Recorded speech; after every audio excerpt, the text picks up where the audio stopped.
Here we are. Good morning to our co-host from the UK. It's Priti Pauline. Our guest today is from the UK as well. I say good morning because that's exactly what's happening over there in the UK. It's 10 o'clock in the morning on summertime.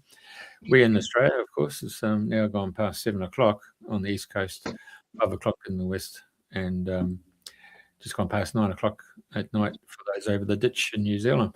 More importantly, you can stay tuned to the show. You can watch it afterwards on iHeartRadio, Apple, Amazon, and Spotify. You can go on the website, radiofm88.com.au. The shows are all there. Now, without further ado, I'm going to hand it straight over to Priti. So it's a good evening from us, and it's a good morning to you. And lovely to be here again. Thank you very much, Jeff. It's great to be here, and it's very nice for me to introduce you to John Gilbert, who has a fairly colourful history. And he started his working life in mental health as a psychiatric nurse. So probably familiar with all the craziness that's going on and can easily pinpoint an awful lot of irregularities, shall we say. And then he went on to be an RAF engineer, so very technical and physical and precise work.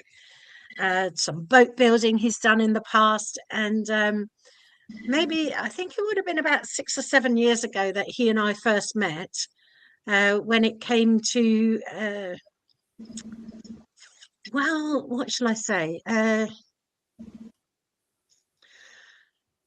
just giving me some advice about the whole COVID situation and the legalities of it. And of course, he's one of the founding members of CABI, which is an acronym that we use for the Community Assembly of the British Isles.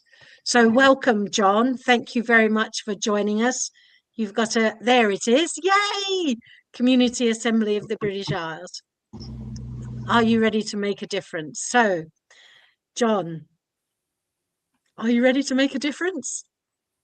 Me? I've always been ready. Ever ready. Ever ready, that's me. So, how did all this come about, and how did your background lay a very good foundation for where we are now with the Community Assemblies of the British Isles? I don't think it lays a foundation at all. I was never spiritual. I'm not a sort of spiritual person, and I think we call them downloads these days, but it was quite a shock when I started getting messages that they were coming through visually to start with, and then I started getting more and more detail. And I was sitting in a meeting one day because we decided to start this community, and we were in a meeting of 9 people, and 2 of them were mediums. They were actually happy mediums, but I've never seen one else before. And then we had 2 were empaths, and it was like, do you know what it's like when before a thunderstorm you feel all this electricity around you? And we felt that, and messages started coming through as if we were channeling them. And I was sitting there wondering why on earth people were crying and rejoicing and goodness knows what else, because I wasn't getting anything, but I was getting the messages through these people, and that was when I realised, no, I'm not really I'm not really that sort of person at all. I can't channel properly, but somehow I seem to be able to pick up the messages, and so. How we were going to lay out the community assemblies, what we had to get to, but they didn't tell me the structure of it. And when we first started, now this was probably at the beginning, Pauline, when we had the community assemblies were being attacked heavily. So we had a lot of people trying to take us down, trying to stop us progressing. And from that experience, we were then able to work out the system which we've got now, which is doing everything with the power of 3. So to start a community assembly, you have to have 3 people in agreement to be able to do it. Yeah, we've progressed since then, but they took us. We'd gone to 173 community assemblies, and they took us right back to just 4. And you probably remember that time anyway, Pauline, don't you? And it was just about everybody was hitting us. So we've worked our way back up now. We've got 227 in the British Isles now, but we've got others around the world as well. So it's starting to pick up again nicely now, but we could have been way further on had we not received all that other people's opinions saying that we weren't the right people. And time has proven otherwise. We're getting there. Yeah. I think what we're doing now is we've got the right people now. One of the things that we've definitely done is picking up the right people along the way. And this is about sharing. This is not, I don't like the limelight terribly much. And I've got to control my sense of humor sometimes because it gets a little bit out of hand. But the people you know that. The people that we've got coming in now are absolutely fabulous, incredible people. And that is growing virtually every day now. I keep talking to more and more people who are coming in and coming through. And I mean, one of the things that you've got now, you can actually see the website that's there. It's an incredible website. And Sue created all of that from scratch. There was no AI or nothing else that came into that. She's done it all herself. And we've got other people at the moment that are very good at writing. Other people that have suddenly caught on to what it is we're trying to do, and they're stepping in. Unfortunately, you know, it's giving me a little bit of a respite. So I'm actually going to get a holiday this year. Oh, holiday on the cheap. Holiday on the cheap. It's costing me £143. Is it in England or abroad? No, it's Bulgaria. Ah, very nice. Very nice. There's a lot going on there. Even in Bulgaria, are there community assemblies being established there as well? Well, we're keeping our fingers crossed. We do know a lot of people in Bulgaria now, and our public health are mentioning this, but one of our constables here who's already trained to be adjudicator as well in the courts is Bulgarian. So I'm not going to mention any names. Okay, fair enough. And when you talk about the concept and the idea of community assemblies seems to be spreading, you've got some other worldwide connections. Is that Australia, Malta, New Zealand? Where else are community assemblies springing up? Canada, Canada, America. Just talked to the Bahamas. I think it was St. Lucia. We're just now talking to also to Sudafrika, South Africa. Okay, South Africa. Yeah. So, but there's more people talking. There's more people taking up the ideas. We get a lot of traffic in from Russia and Canada. So if they're reading it, I don't mind. Go ahead and use it. Yeah. All right. And what do you think has spurred this on? I think it was time for change for him. Okay. Yeah. It's we've had it before. People have been trying to set up parallel communities before, but for some reason this time it's nothing to do with me.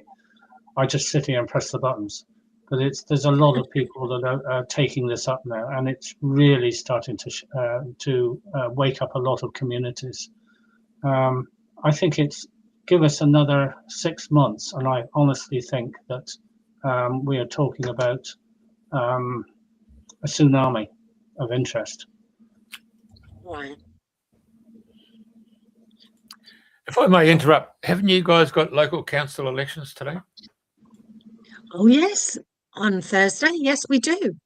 Yeah. To be And honest, one of the things, no, I never heard of it. Hmm? Never heard of it. Never heard of it. You got You're 5,000. right. You got 5,000 council elections on in England, Scotland, and Wales today. Yeah, I'll tell you something about those. If people actually vote for those, they're voting in a 30% increase in council tax. So how they're going to get people to vote for that, I've no idea. Well, then And people one of the move the existing personnel, won't they? Uh-huh.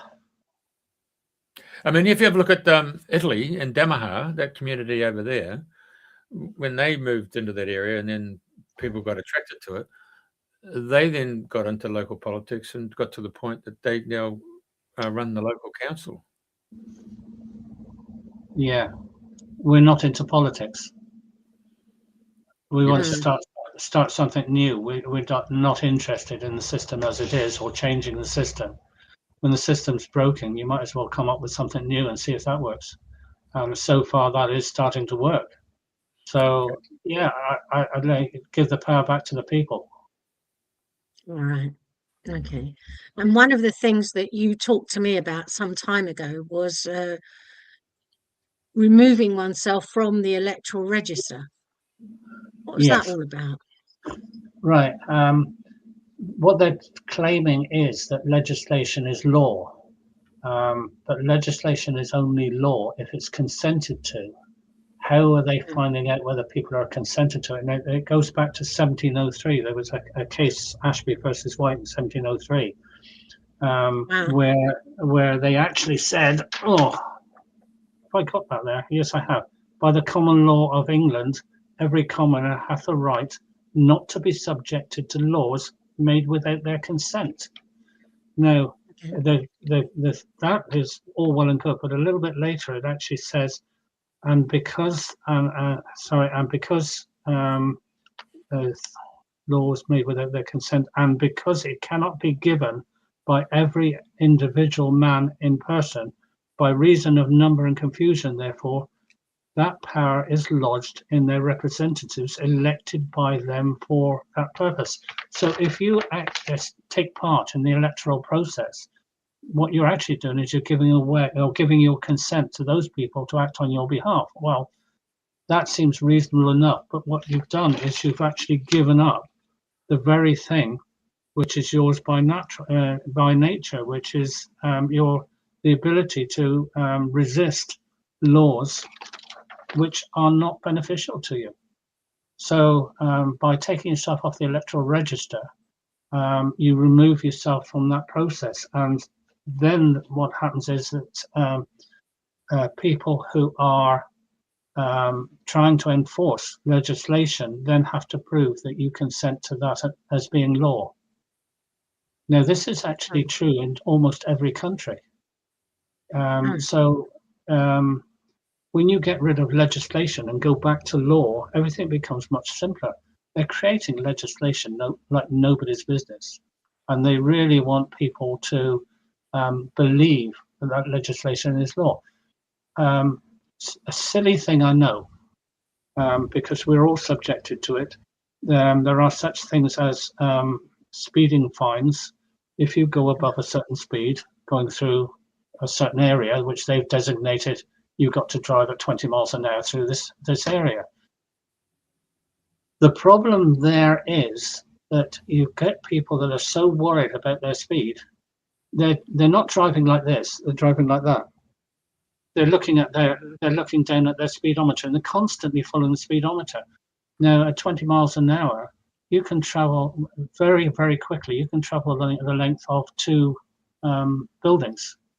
So if somebody were to walk out into the street at that time, you're going to hit them. You're not paying attention to the road. We think that there shouldn't be, everybody should be bound by natural law to do no harm. So if you do that, then if you're going to do 22 miles an hour, so what? You're going to do 30 miles an hour if it's safe to do it, so what? What they're doing is they're introducing laws and legislation which really to the detriment of the people, not to the benefit of them. So how can you get around that? I don't know. It's a difficult one. Are you going to trust people to do the right thing? Always be under natural law. So when they join us, they swear to natural law, but they also swear not to follow legislation. So we go back to law again. And was any harm done? Yeah. Okay, right. Well, you've got to make recompense for that. Was no harm done? Well, why are we bothering if there was no? Yeah. No harm. Okay. So that's the council elections, and that even Theresa May in this country repeated many, many times that we only govern with consent.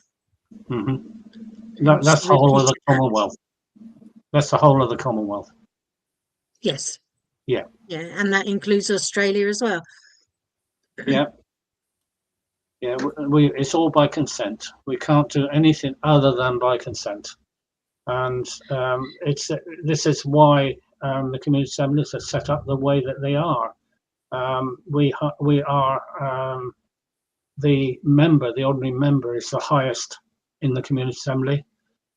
Then you got facilitators who set up meetings, try to get the information for those members to be able to put before them.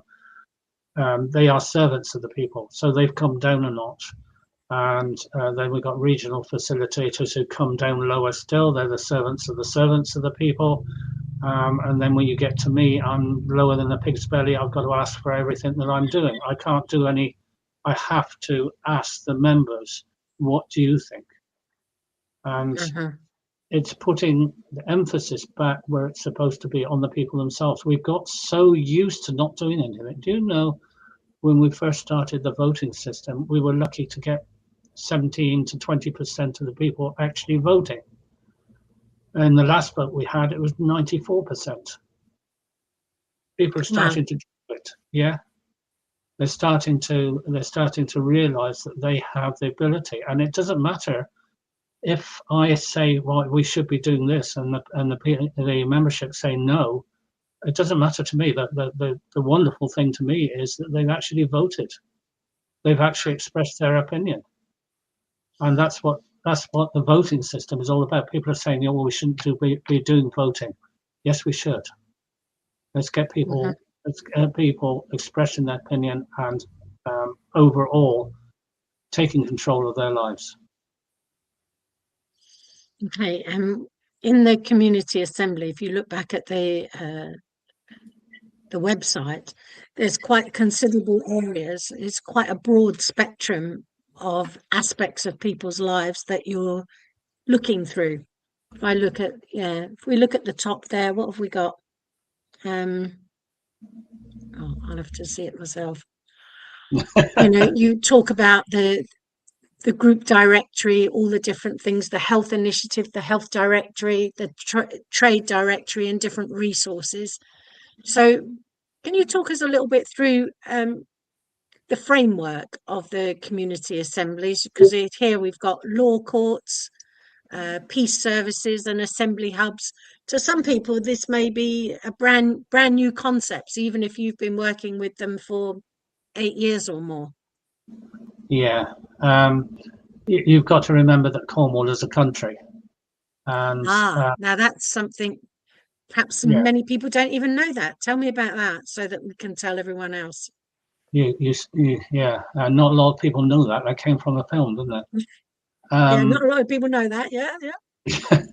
The 1508. Well, Cornwall's always been a country on its own. It was originally, if you go right back, it was known as the Isle of Tins, and Isle of Tins.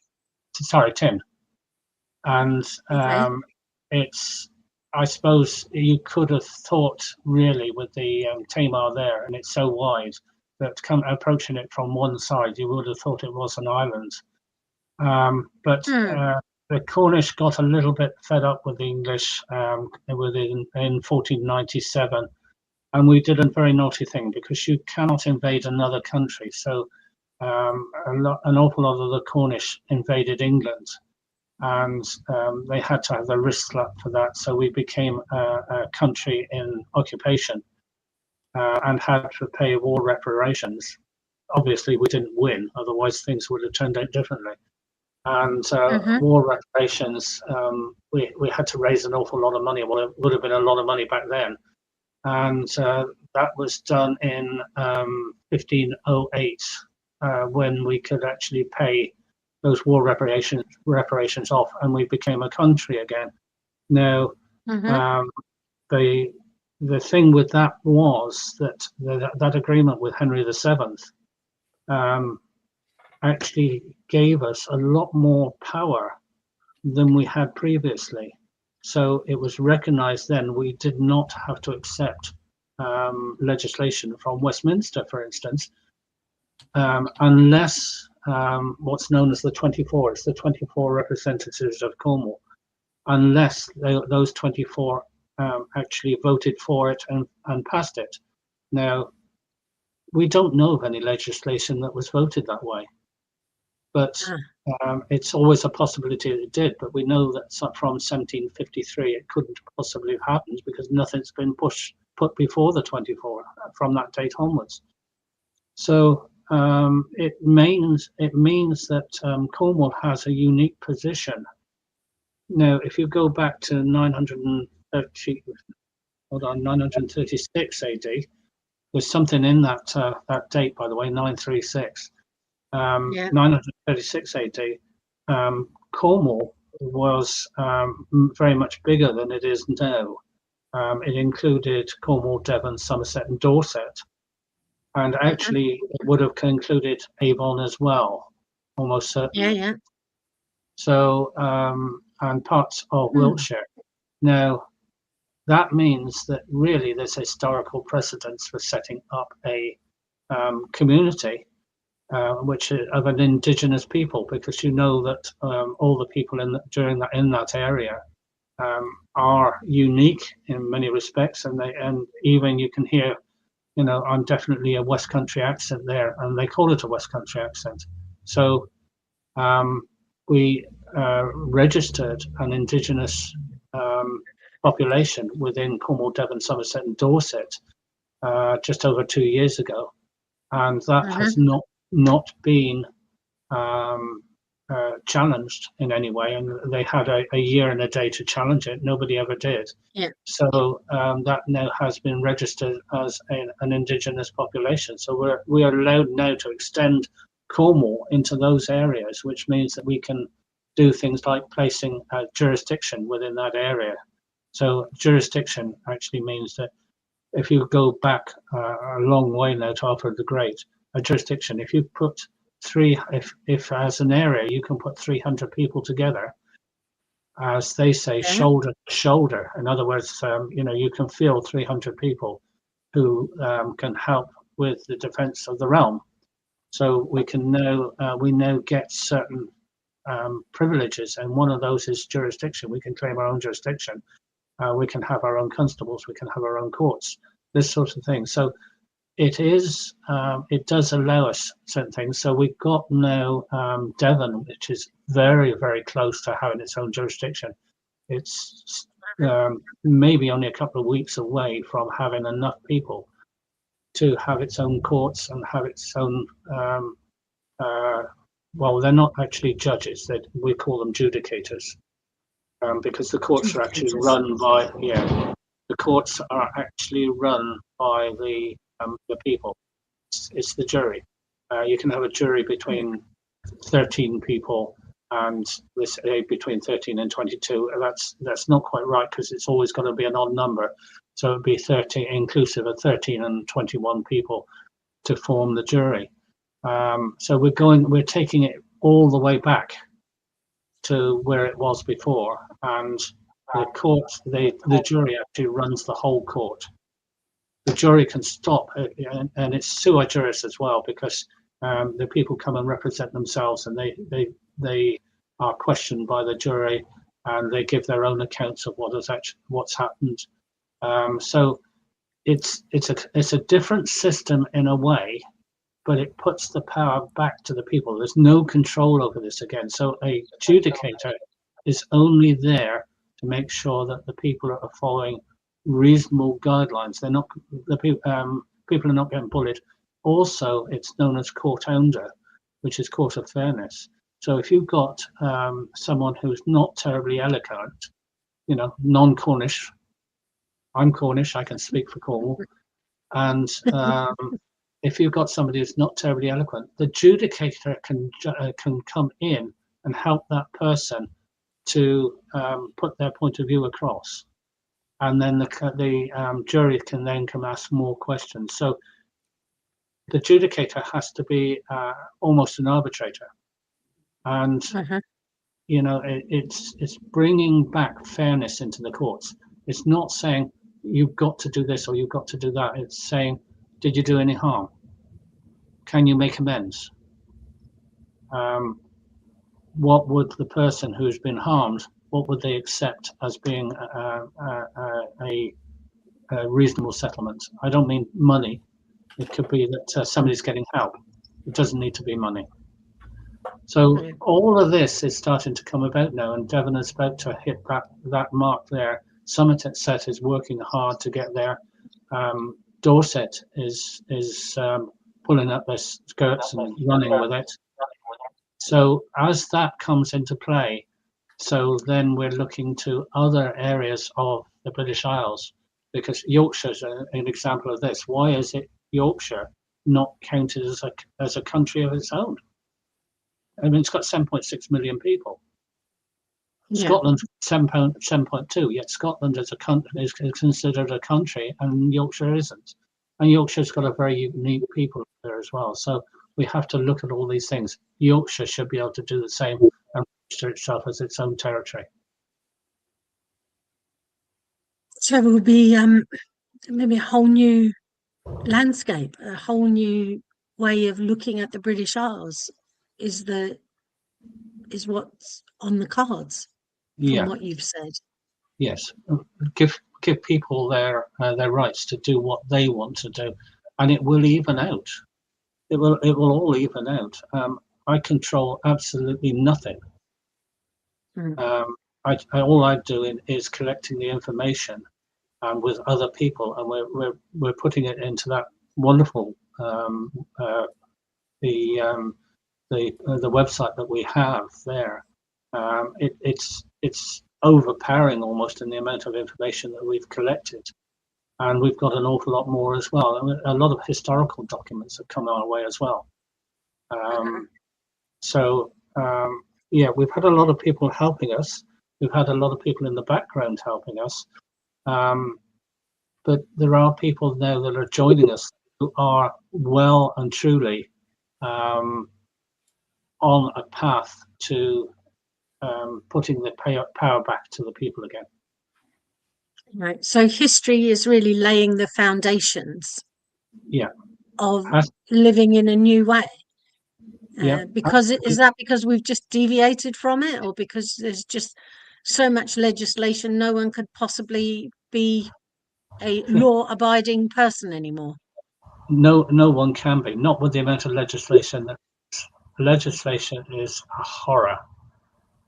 You've got legislation for everything. I mean, if you sneeze, there's probably a legislation to cover it. Well, there is now, and you've got to wear a mask, haven't you? Legislation is the death of democracy. We need to go back to law. Okay, well, that's a pretty powerful message to send to people. Well, we've become masters of limitation, haven't we, John? Yeah, I grew up with it.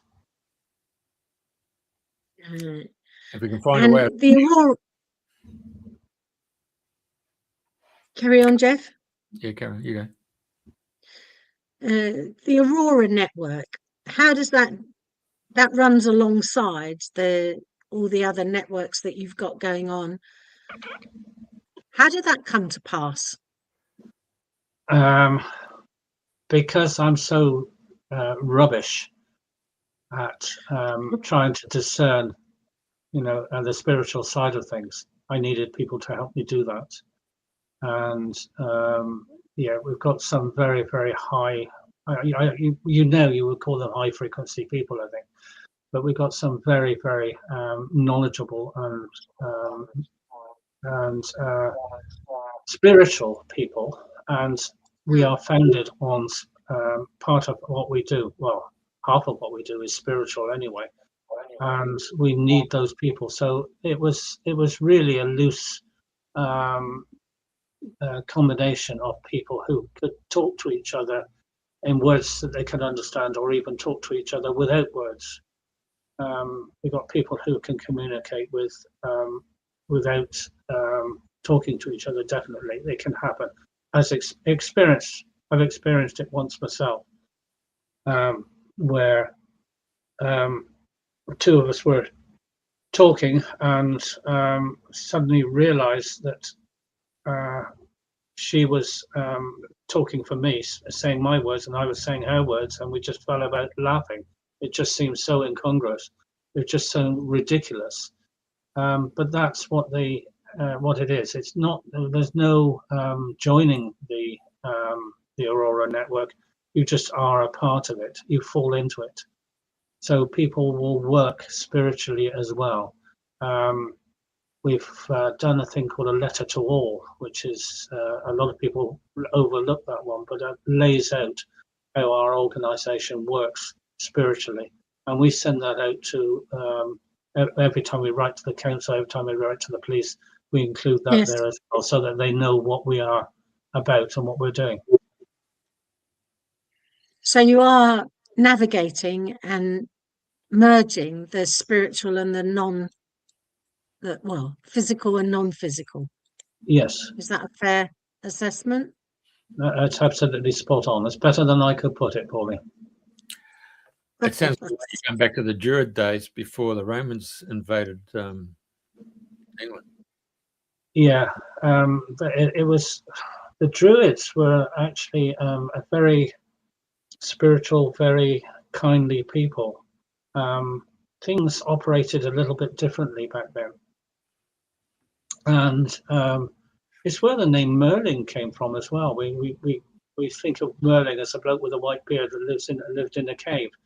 And Merlin actually was a person a man, because it was back in those days, the women ran things. Well, why not? We didn't have any wars back then, did we? And the Merlins went out as entertainers, and they picked up information as they were going around, and they would come back and bring that information back, so that we had good governance. So things were different. Things were very much more civilized back then. Even down in Cornwall, when people were from Greece were coming to Cornwall, obviously for the tin, during the Bronze Age and this sort of thing. Cornwall was known as a very civilized country, but we still carried on the same things we were. We didn't have really the king. If we had a king, there's no record of being a king as far as I can see, but if we had one, that person would be a servant of the people. It was all for the people. So there's no reason why we can't go back to that. It's inbred into us. We're there. We have memories of that if we only tap into them. Hey, the English royal family, isn't one of them the Queen or the Princess Catherine, the Duchess of Cornwall? Duchess of Cornwall? Yeah. Okay, Cornwall's not a duchy. Right. Who's got that job then? So you can't have a duchess when there isn't a duchy. So maybe she's a duchy of somewhere else. They talk about the Duke of Cornwall when they talk about the Duchy of Cornwall, but it actually doesn't exist. Yeah. If you look at the Duchy of Cornwall, it only relates to about 2% of Cornwall, which means it's their lands that they own in Cornwall. The Duchy of Cornwall actually is anywhere but Cornwall. Oh. So geographically, where is it then? Devon, Somerset, even right up to London. Yeah, Camille's got the title, mate. I'm just looking up. Yeah, she's got the title. She's welcome to it. Oh, hang on a sec. Change that. No, buddy, Catherine got it on September the 8th, 2022, when Prince William became the heir apparent. Yeah. All right.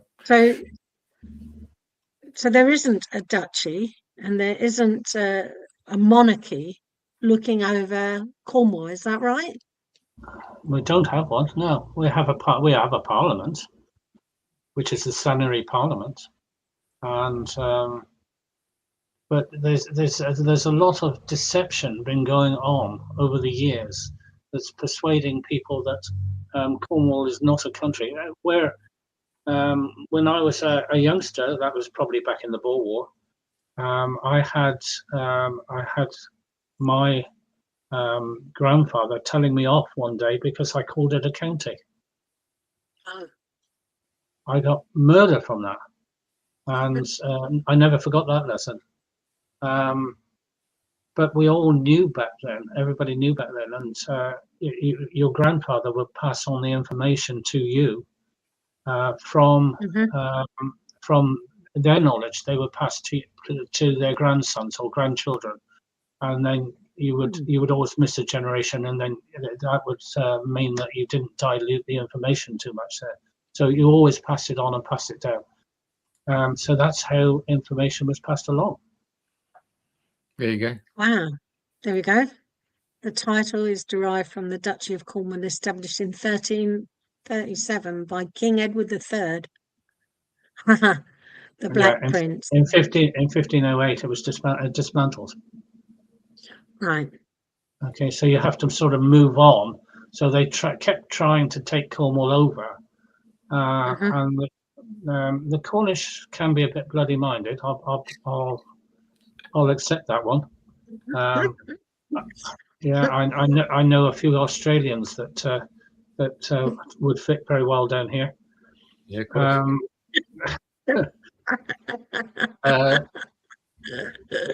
Yeah, mate.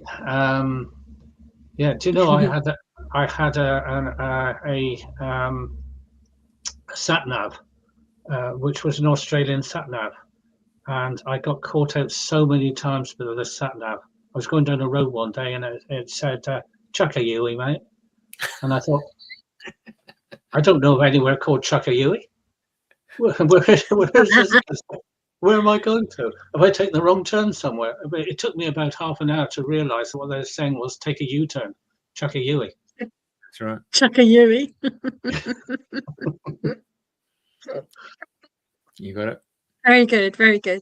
The Peacekeepers initiative that you've got with the Community Assemblies, can you tell us, elaborate on it? What's that all about, the Peacekeepers? So they're not policemen, or they're Peacekeepers? What do? Do they act like a policeman? What's the correlation? No, not really. We're there to keep the peace. Okay. Peacekeepers Peacekeepers is a group formed by Mark Horn, and I met Mark Horn on a Cornish beach, and by the time we walked across that beach once, we were completely aligned with each other, and we've been using much of in fact we use his peacekeeper training to start the training going for our constables, peacekeepers and constables. So a peacekeeper, we had an international agreement on how we would set up the way that courts would run, and the way that our peace constables would operate, and how the whole system, the peace system, would operate. So that was done right in the very early days, and so we the thing with it is that it doesn't matter what country you go to, the system would be the same. So a peacekeeper would be the equivalent of a deputy sheriff, and a constable is our equivalent of a sheriff. And much to my dislike, of course, We couldn't call ourselves sheriffs because I would have liked a tin star, a Stetson hat, and a couple of 6 guns. I could have done wonders with that sort of thing, you know. But I got to be a constable, unfortunately. Yeah, you do what you like. It'd be great. I'd love to see you in a Stetson and a tin badge. You know, sheriff comes to town. Sheriff John Gilbert. Here we are. Go for it. You can dress up. The Americans have stayed that way.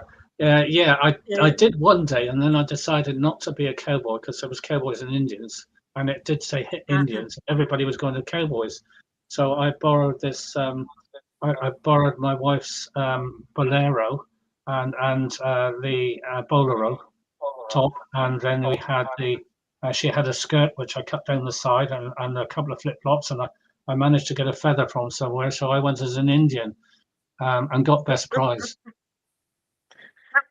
Never want to stay around with the rest of the crowd. And what would you say was the principle that the peacekeepers operate under? Is that the same as what you were talking about? Do no harm, and make reparation if harm has been done. Peacekeeping. Why take them to court when you can solve a problem? And if sometimes it just takes somebody to stand between two people and say, okay, let's work this out. So the first line of defense is the peacekeeper. They're the ones that deal mainly with the public and sort out problems. And if they can't solve that problem, then they go to the constables, because the constables will be the equivalent of the sheriff, and they will go in then and try to make sure that there is a resolution there. And if there is absolutely no resolution, then they will need to call a court, and the constables call the court. And very often the constables are also adjudicators, so they will run the court as well. But we've only used it in the 4 years that we've been doing this. We've only used the courts twice. Okay. I think that's a pretty good record of keeping the peace, to be honest with you. And just as an example, choose one of them. What was that about? Well, actually, it was nothing to do with our people. Yeah. This was to do with 3 councillors who were acting fraudulently, and nobody was taking them to task over it, and we took them to task over it, and they were sacked. There was also one, on one case, there was a company who was literally defrauding people all over the place. Not to go into too deep a detail on it, but they were making a fortune over it. Funnily enough, those 3 councillors were also involved in that as well, but it turned out to be two court cases, and the company was closed down. So we did get a result over it, and but we're not trying to fight the police. The police have a job to do, and if they stick to their job, then everything is fine. We're happy to let them keep the law intact, but what's happening is that they're not going by the law; they're going by legislation, and this is the problem that they've got. We have an agreement down here in Cornwall, and it actually works extremely well. But every now and again, you get one group of police coming in who are rogues, and they shouldn't be down here. So we still have some problems down here, but bit by bit, we keep the police informed of what's going on within the community assemblies, because not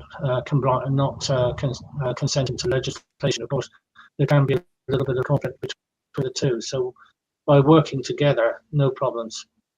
We were down in where were we? Cambourne, and there was 4 of us walking the streets down in Cambourne, and just introducing ourselves to the local people. And yeah, I know where it is. And the police, somebody must have phoned the police. The police came up through in their car. I waved to the police, they waved back, and they carried on. They know who we are, and they know we're not trying to fight them or to stir up any trouble. We're just trying to make sure that people have their best interest taken care of, so that they can't be bullied. Do you remember going back a bit when they had these what were they called again? COVID wardens. Do you remember that? COVID wardens. Yeah, the I've never heard of councils it. were employing COVID wardens to go down the main streets and make sure that people were wearing their masks inside of the shops and things like this. So we followed them around, and then every time they overstepped their mark, we would point out to them that they'd done that. And I think it was about 3 weeks or 4 weeks, and they stopped doing it. And the other thing was that we supplied people with health and safety leaflets that showed exactly what they had to do within their shop. And as long as they followed that, COVID wardens didn't stand a chance. So that's one of the things that the peacekeepers did. The peacekeepers now are fighting court cases, I know, but again, it's councils who are overstepping the mark, and they're winning their cases. Because it's obvious, is it? It is obvious, yes. Okay. So Jeremy Clarkson needs to find these guys and take out the West Oxford Council, eh? Yeah, there was one couple that were chucked in prison for not paying their council tax. You've got to consent to pay council tax, but they chucked them into prison. Really and truthfully, the police raided. I think it was 3 o'clock in the morning that they raided their house. And they're going to have to answer for it at some point. And there are things in there. I got somebody who's knocking on the door now. Can you take over for a few minutes? Sure. Okay. Yeah.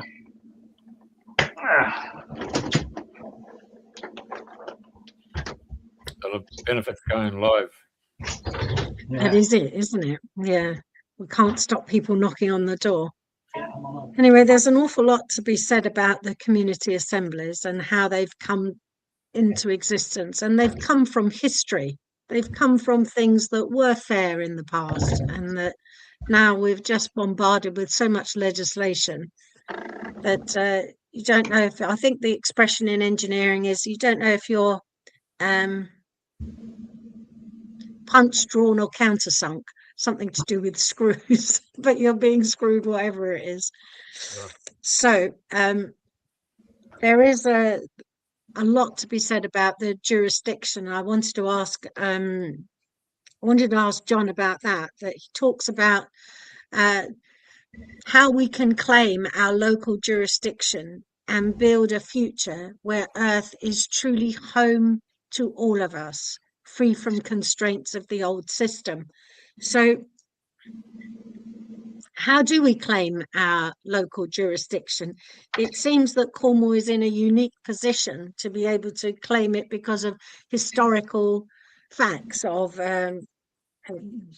King Henry and those sorts of things. But for us, perhaps for other people, how would they go about claiming their local jurisdiction? And then we start to build from that for ourselves in local communities. Well, it's historical facts in Cornwall. It's probably hysterical facts everywhere else. The way to claiming jurisdiction is to go back far enough where you've got this 300, where you put these 300 people together. So if you've got 300 people, you can't do it on the internet. It won't work. Right. You've got to have 300 people standing shoulder to shoulder, going to meetings and deciding on their future that way. When you can do that, then you can claim your right to jurisdiction. That jurisdiction has never been removed. It's just been buried. So you can, and that's being taken up all over the world now. People are starting to take that up at 300. Actually, it's 300, 600, because at 600 you can claim the right to your own territory. So you can be a territory within a country. This is a right which has never been taken away from us. We're allowed to do it. The getting those 300 people together doesn't sound very much, because we're used to the internet, aren't we? You know, there's 53,000 people on there, you know, all looking at their site. That wouldn't work at all.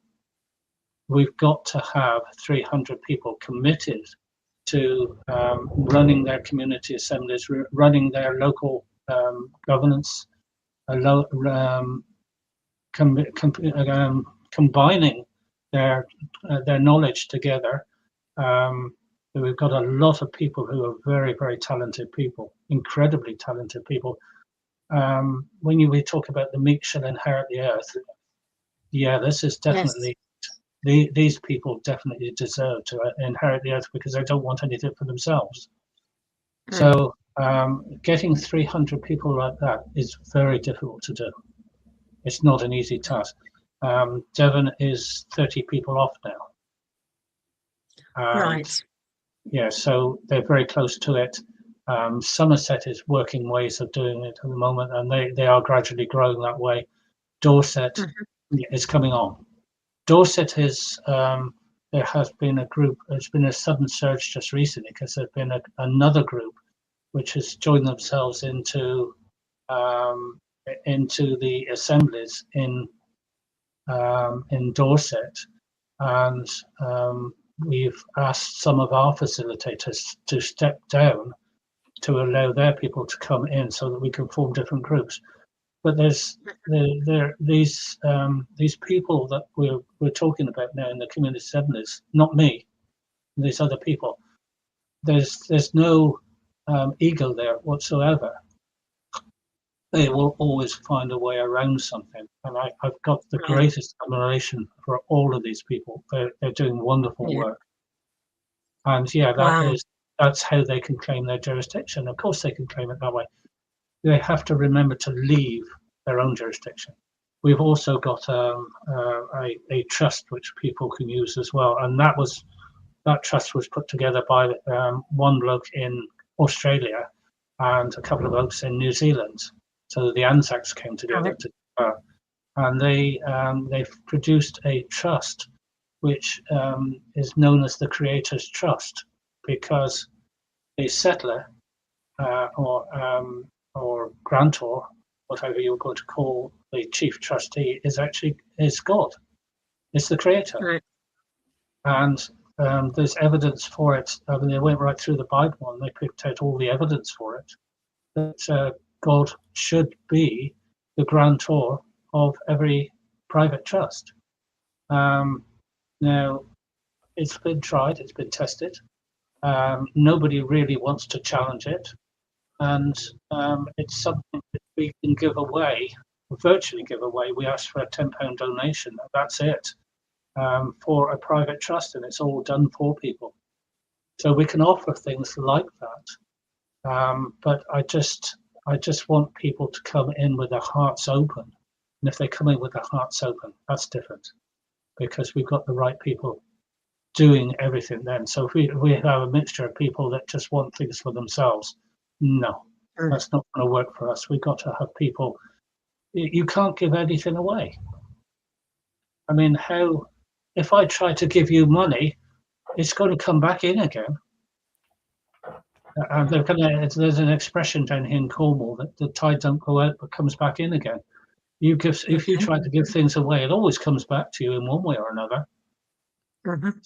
So if we've got people that just want to do that, just want to actually, I'm going to just, right. I had a light on here because the sun was shining through so strong. If you've got people that are helping others, constantly helping others, and some of them are wearing themselves out sometimes, people who are constantly helping others, then what they get back is they get back tenfold. I don't say in money, but what they get back is tenfold. And yeah, we've got so many people like that. You know, I might be on the phone at 7 o'clock in the morning, trying to shave at the same time. Okay. But yeah, so we've got lots of people that are talking, going to meetings. I've got to go up and do a wedding. I think it's in July. Not my wedding. No one would have me. Oh, tears? No. Stop it. Stop it. Yeah, I'm not going to get any sympathy from Jeff, that's for sure. What's your expression? Is it "I do, yes, dear"? Isn't that the whole concept of marriage from Jeff? I do, yeah. I do, yes, dear. Yeah, I'll remember that one. Yeah, it's very good. I remember it too. John, is there something particular about the number 300? No, maybe you've said it and I've missed it. I haven't picked up on it. No, it wasn't. It was just 300 was considered a reasonable number of people in a county, in order to, or a county or an area of the British Isles, which we didn't really have counties back then.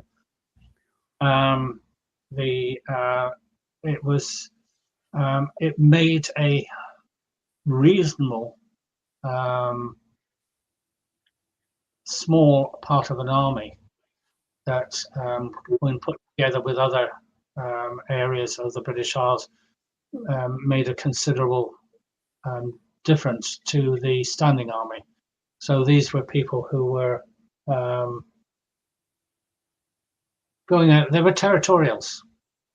They're a basic form of territorial. So they were going out and training and doing things, and because of that, then they got these privileges. Right. Well, I mean, the British haven't got a navy anymore, have they? Why have you sunk it? Apparently, you guys have just don't rule the seas anymore, mate. Oh well, that's okay. I don't swim very well anyway. I don't know if we've got an army and an air force anymore, to be honest. No. It was diminishing its size when I was in, to be honest with you. Is that right? Yeah. Yeah. Do we need in a time of peace? I mean, we've really hit a time of peace now. We've still got areas of the world who are causing problems, but it's mainly to do with money. It's always to do with money. Because I've never met anybody who wants to kill somebody else. I mean, there must be people like that around, surely, but I've never met one. And I don't think we need more than a peacekeeping force anymore now. That's it. It's the day of the big army, I think, is gone. Well, you know, you guys have had 007. He's got a license to kill. State sponsored. License revoked. Yes. Every state's got them. Every country's got them. State-sponsored actors who do their job. Yeah, I think that's the old system that's slowly disintegrating. I really don't think that system's going to last too long, but we don't want it to go down too quickly. Because if we actually didn't leave the system to get onto it to its own devices, if we tried to bring it down quickly, we would do a lot of harm to a lot of people. There's a lot of people that still need to collect money from the system. The system still needs money from the people. They must be coming from me. Did you hear that then? Yeah. We have the sirens going there. Once it's Cornish pasty, mate, he's off doing the Yeah. The Cornish pasty, I'm sorry, but it hangs over the plates by 2 inches either side. That's the Cornish pasty. I didn't know that. Didn't you? You wait till the next time you come down here, Pauline. I'll make you a proper one. Okay. All right. A proper Cornish pasty. Okay. Yeah. So, yeah. So the idea of taking radical responsibility, is it only radical because we've digressed so far from natural law? Yes. Yeah. If it's natural law, then the system is such that everybody takes part in that system. Yep. The whole idea is to do no harm, and this is again where we've been criticised because we won't go out and say to people, "Oh, you know, you've got to bring down your council and all this sort of things." Just stop voting, walk away. You don't need to do anything. Just stop voting. You know. Just take you up on that. Just take you up on that. When you said before, don't vote for the council, but you actually mentioned that you actually give the representatives consent, and if they've got all these other people who have gone and voted, you haven't voted, but other members of your parish, of your county have, then you've tacitly given these representatives to go to legislation against. No, the people that vote for them have given them their consent. The people who don't haven't. Nobody wants their name on the actual on the vote. They just go and tick, tick, tick, put it in the box. So you don't really know who's actually voted it. No. Most of them have no idea who they're voting for. Well, in Australia, you go there to the registry roll and you step up to the polling booth, and the electoral officer rules your name out on the book to show that you've actually voted. I mean, although in Australia here, it's you have to vote. By law, you have to vote here in Australia. You're supposed to here because they're supposed to be able to fine you if you don't vote.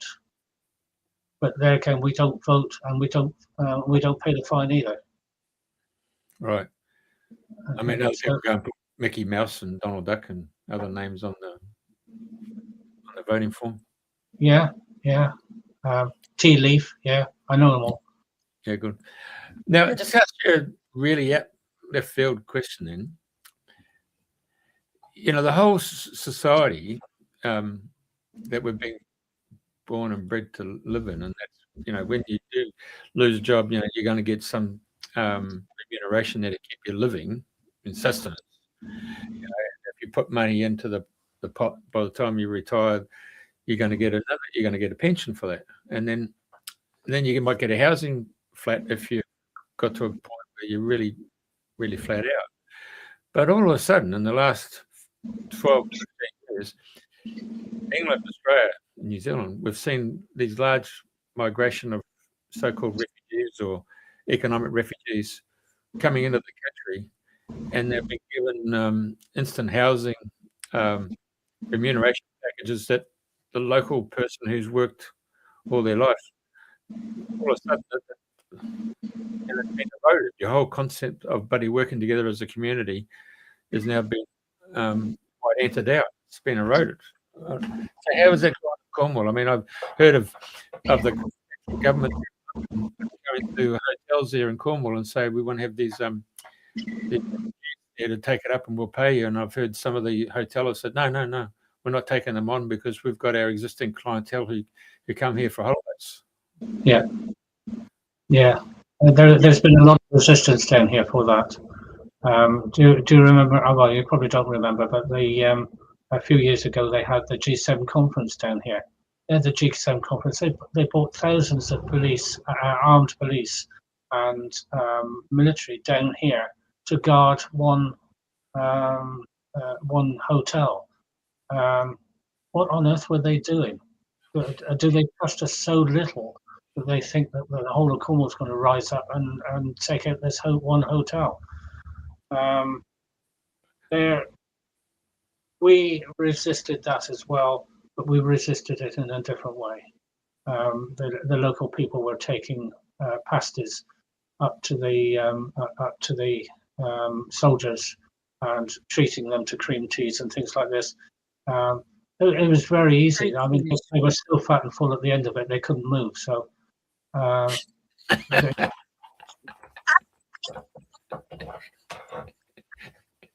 but it worked. They were grounded, were they? Grounded in pasties. That's right. Yeah. You'd be surprised what you can get into a pasty at that size. Yeah.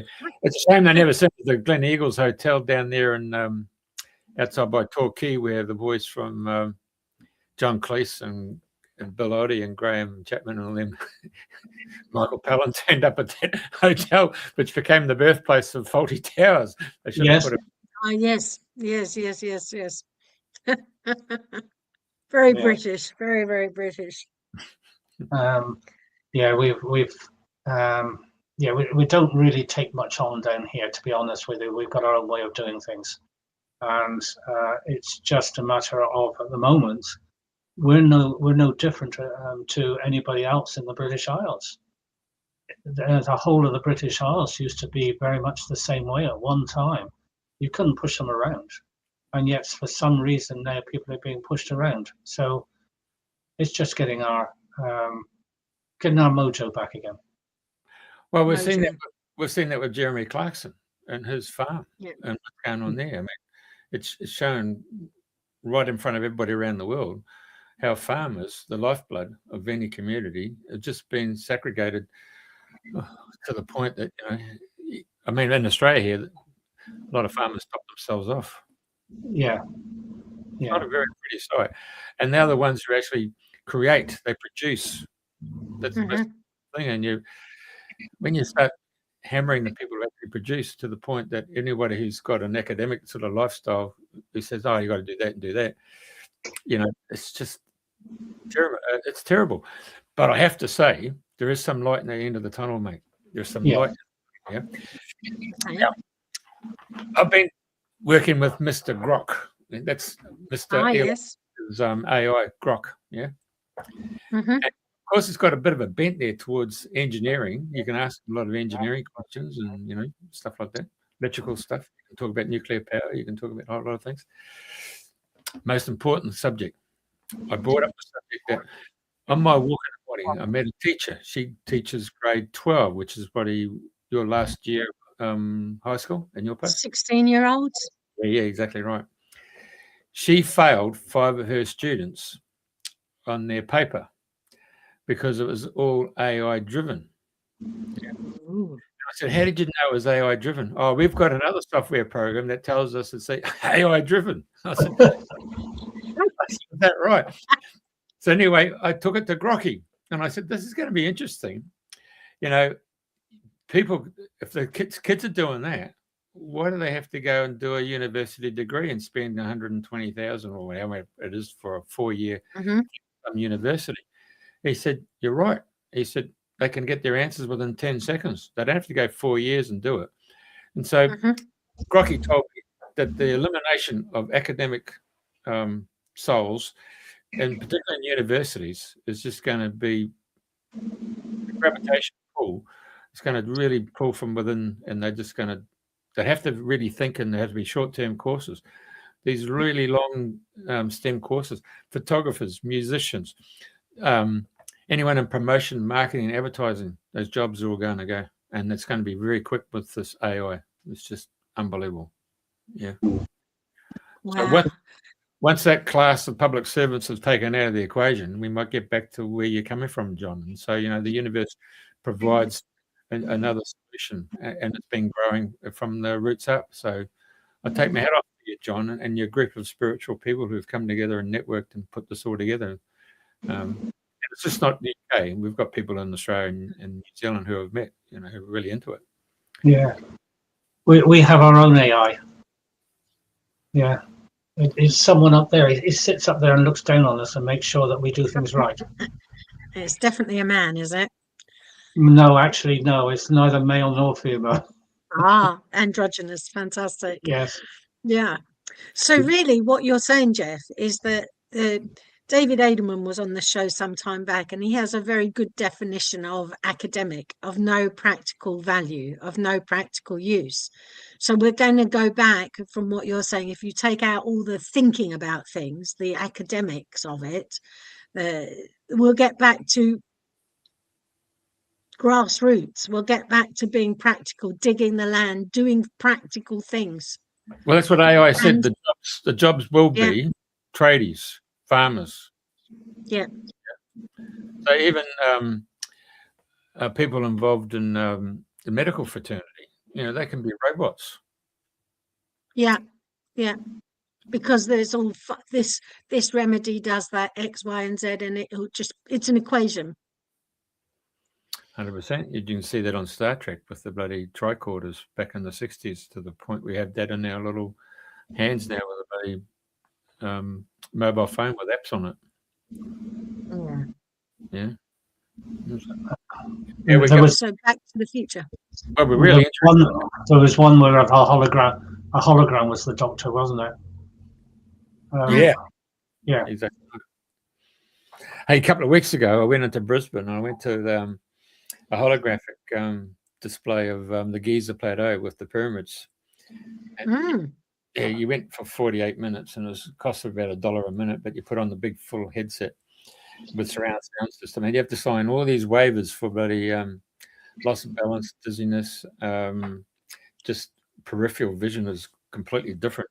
And so they do it in 20-minute increments, but there's little batches go off. So my batch was like, well, the last three was a husband or wife.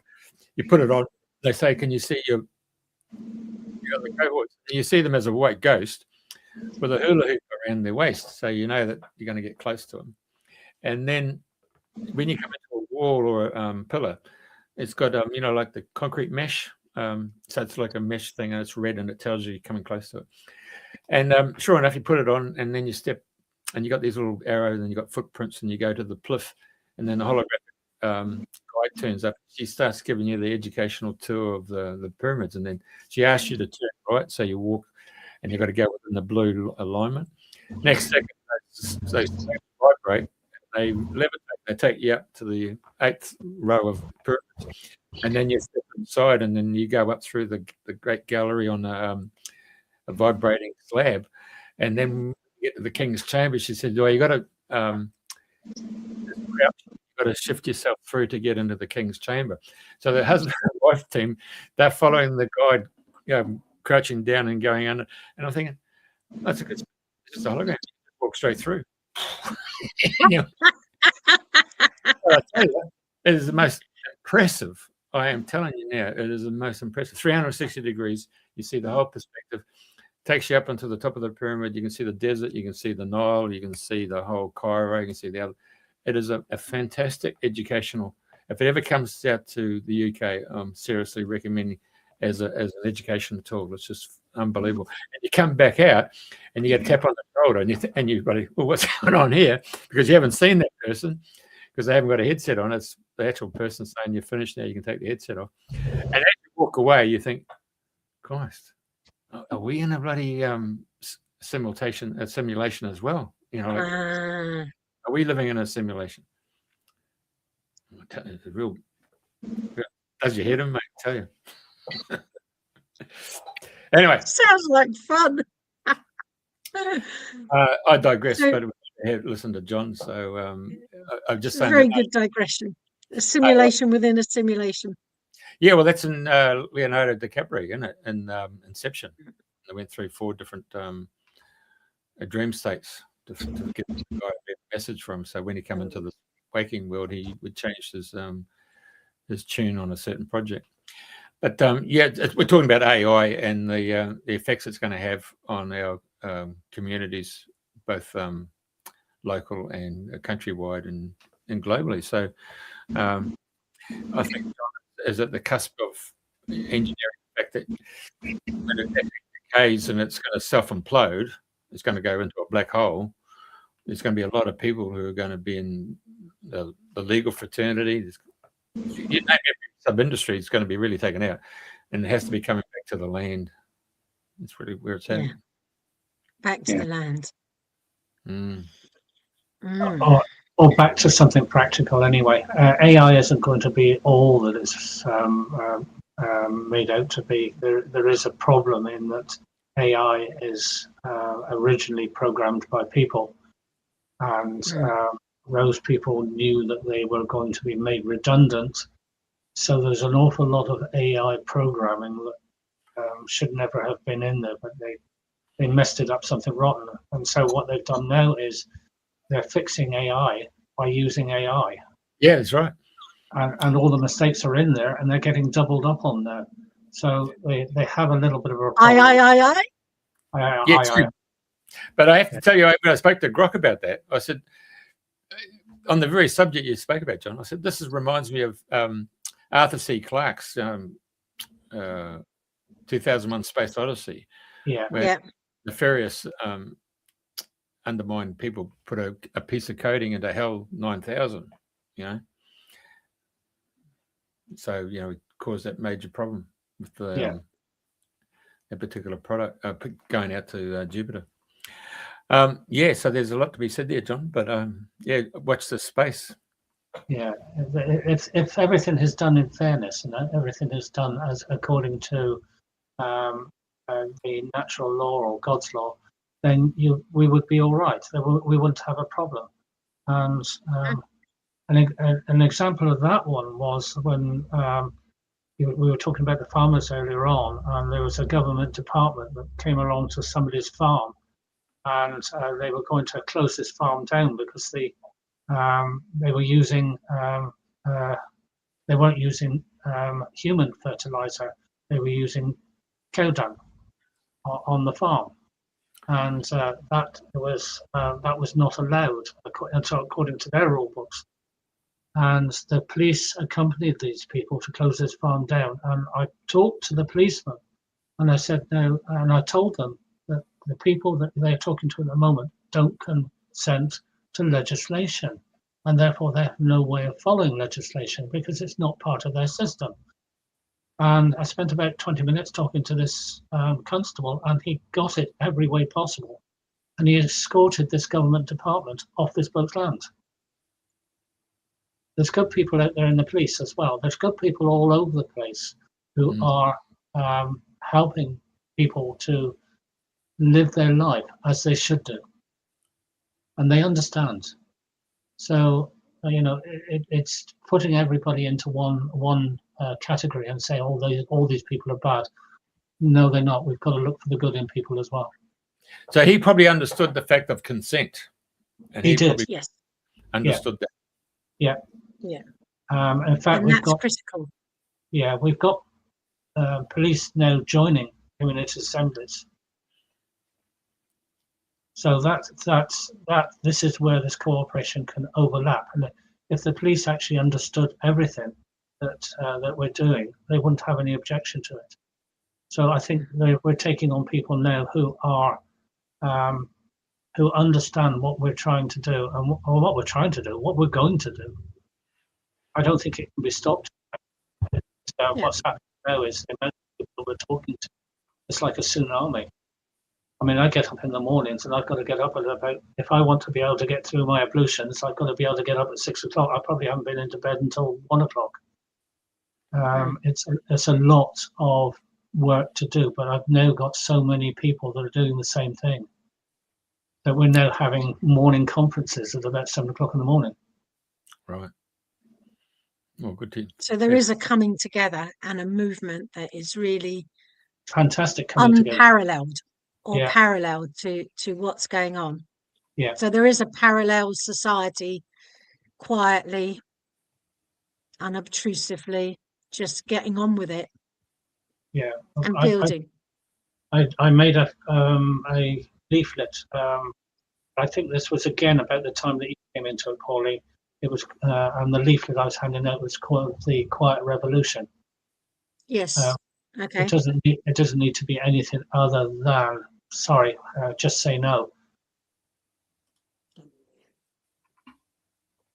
Just say no. That's interesting. Quiet revolution. I'd love to see that because, interestingly enough, that's the beginning of the natural life system that I've been following for some time. It is a quiet revolution. It's an inner peace that brings about a revolution, as in a complete turn away from that which is unfair and unjust.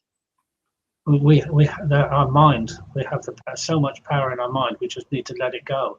We just need to let it take over what the teaching that we've had before. I was a wonderful person took me out to Bulgaria and took me. This was last year. Took me to the Rila Monastery out there, which was the seat, I suppose, of, I hate to call it Christianity, but that was where it mainly started from. And I was standing there at one place and I just burst into tears and I couldn't stop. And in the end, I was taken out by this person who I'm not allowed to mention because she will murder me, and came back to, we got outside and she calmed me down. And then she said, I've got to go back in and try it for myself. And she stood in the same place that I was standing at, which was in front, we found out afterwards, it was in front of the shroud, which was the shroud for the person that started the whole monastery. And the same thing happened to her.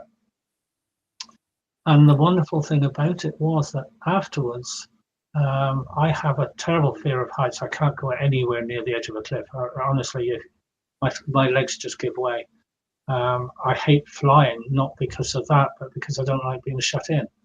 And there's a lot of sort of bits and pieces that I had that I couldn't shake. And after that experience, about 2 days later, we were up on the mountains, and I was looking at the view from this mountain. I found I was closer to the edge of this cliff. There's about 1,000 feet drop. I was closer to the edge than I would normally have been, and my legs were fine, no problems at all. And I walked closer and closer, and then I gave a rendition of I was doing tap dancing on a rock right on the edge of the dam. I had no fear whatsoever. It had gone. And on the flight home, exactly the same thing happened. I had no fear at all, and I don't think I've experienced fear since. And this is what holds us back, is fear. So there's the quiet revolution. That's the quiet revolution, yes. So anybody goes to Bulgaria, visit the Rila Monastery. Rila, R-I-L-L-A. That's it, that's the one. Okay, Rila Monastery, here we come. Yeah, Jeff's going to have a problem, but okay, we'll throw a lifeline out to it. I'll just go astral travel, check it out. Astral travel, okay, yeah. Very good. Astral travel will do the job. Oh, yeah, John, it's always a delight to talk to you. I just wanted to know, as we draw to the end of this interview, I can see from and hear from what you've been saying that there is a profound amount of optimism and hope for the future, but it's quiet. It's not celebrating. It's not all guns blazing. It's just like nature, just carrying on. The trees don't stop growing. There's a constant movement toward harmony. And would you say that that's something that people can invest in? People who join us tend to end up no fear. No fear. Taking back their I was going to say sovereignty, but sovereignty is the wrong word, because that's just promoting people up into something which they are not. But taking back their self-governance. Self-governance. And it's we're happy. I mean, there's nothing anybody could do to me that will make me unhappy. Having experienced a few things, I wouldn't. If they came out and bashed down the door and carted me off to prison, I would just enjoy the experience. I just don't have that ability to experience fear anymore. And there's a lot of people within our groups now who feel the same way. If they come across anything which is giving them fear, which is bringing their mood down, No, we'll just take one of my bad jokes and pass it on. That'll do. So would you like to finish on a very bad joke? No, you wouldn't have any viewers left. No problem, mate. Okay.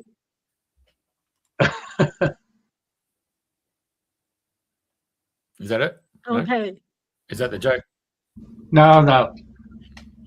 I'm not going to bore you with any of my jokes. They're spontaneous anyway, and I usually forgot about them about 2 days later. So I can never remember what I said. So you haven't got a book of jokes. No. So there's a great to listen to you, John. I feel so delighted to have joined CABI. You make so much sense to me. Very good. Well, that's not a joke, but that's and I want to do more for our community. I'm a facilitator on Portland. Do you know where Portland is? I think that was for you, Jeff. Dorset. So the momentum is there, momentum's building, and well done for you for grounding it without being too etheric and spiritual. But people who do work and put everything in place, the engineers are essential. Yeah, Donald Duck lives in Portland, doesn't he? That's why they call it Portland Bill. Righto, jolly good. Now you've got your bad joke. Very bad joke, yeah. Very good. Thank you very much for joining us, John. It's a delight, and keep on doing what you're doing and keep spreading the word. And we'll meet in a parallel universe not too soon. And lovely to meet you, Jeff. Yeah, you're welcome, John. I'll send you the links. Thanks a lot. Okay, that's great. Thanks. Okay. Thank you.